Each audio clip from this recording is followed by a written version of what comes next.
मैं colonel Sophia Qureshi और मेरे साथ विंग कमांडर व्योमिका सिंह आज आपको 6 से 7 मई 2025 की रात 1:05 से 1:30 बजे के बीच भारतीय सशस्त्र बलों द्वारा अंजाम दिए गए ऑपरेशन सिंदूर के बारे में जानकारी देंगे।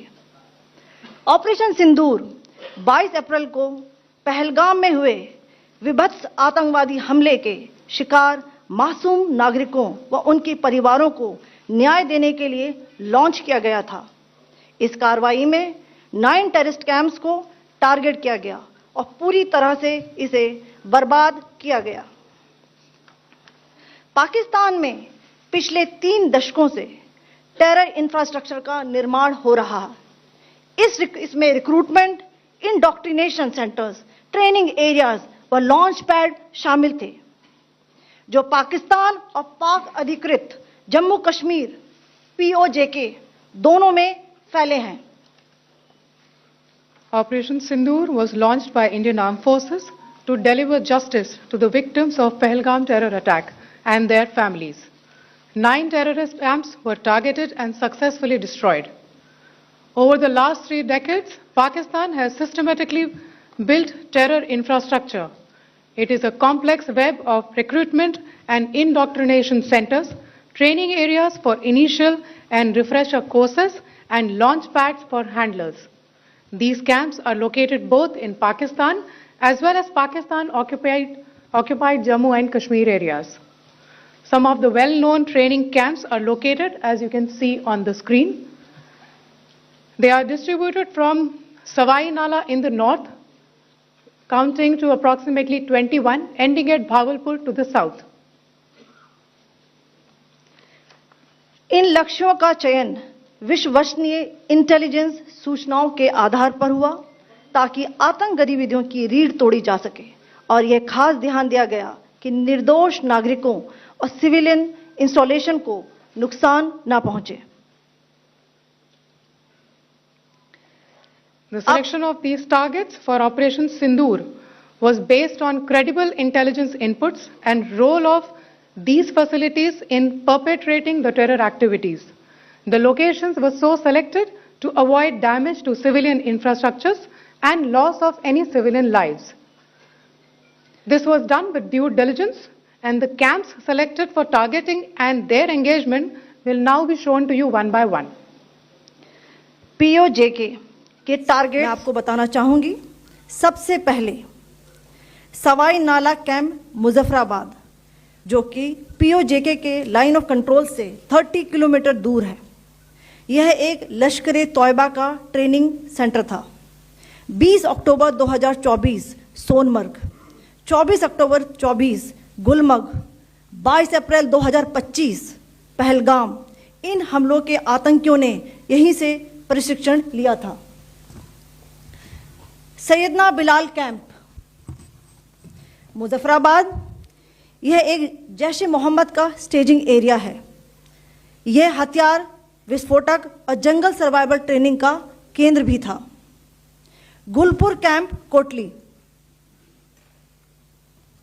यह LOC से 30 किलोमीटर दूर था। लश्कर तौयबा का बेस था, जो रजौरी, पुंछ में सक्रिय था। 20 अप्रैल 2023 को पुंछ में और 9 जून 2024 को तीर्थ यात्रियों के बस हमले में यहीं से आतंकी को ट्रेन किया गया था।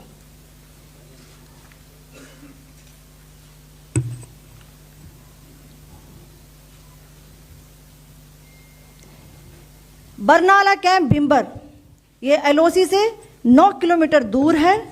यहां पर हथियार, हैंडलिंग, IED व जंगल सर्वाइवल का प्रशिक्षण केंद्र था। अब्बास कैंप कोटली,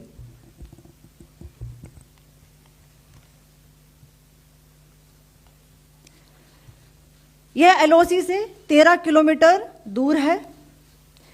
लश्कर तौयबा का फिदाइन यहां तैयार होता था। इसकी कैपेसिटी 15 टेररिस्ट को ट्रेन करने की थी।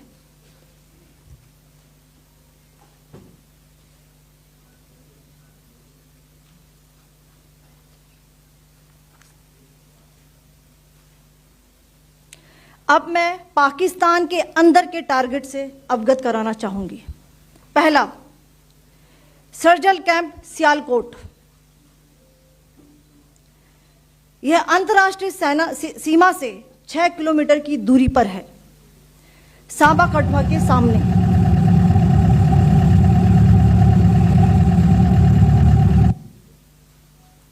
मार्च 2025 में जम्मू एंड कश्मीर पुलिस के 4 जवानों को की जो हत्या की गई थी, उन आतंकवादियों को इसी जगह पर ट्रेन किया गया था। दूसरा, महमूना जाया कैंप सियालकोट। यह 18 से 12 किलोमीटर आईबी से दूर था। हिजबुल मुजाहिदीन का बहुत बड़ा कैंप था। यह कठुआ जम्मू क्षेत्र में आतंक फैलाने का नियंत्रण केंद्र था। पठानकोट एयरफोर्स बेस पर किया गया हमला भी इसी कैंप से प्लान और डायरेक्ट किया गया था। मरकज ताइबा मुरीद के,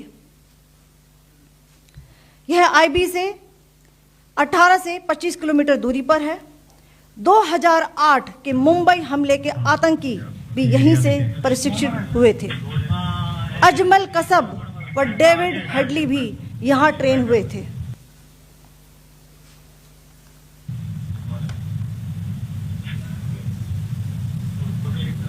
आगे दूसरा आया।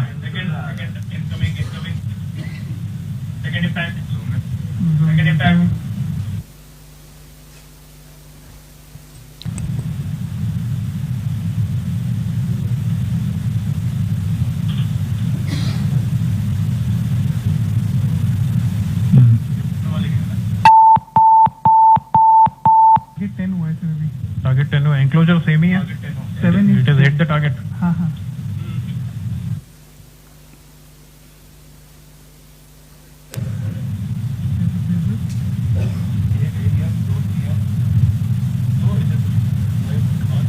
आ गया सर, इम्पैक्ट।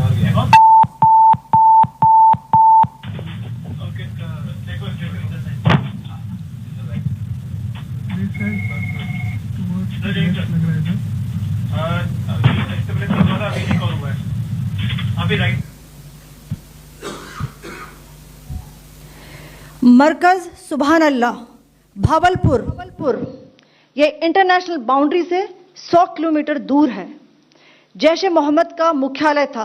यहां पर रिक्रूटमेंट, ट्रेनिंग व इंडॉक्ट्रिनेशन का केंद्र भी था। शीर्ष आतंकी अक्सर यहां आते थे।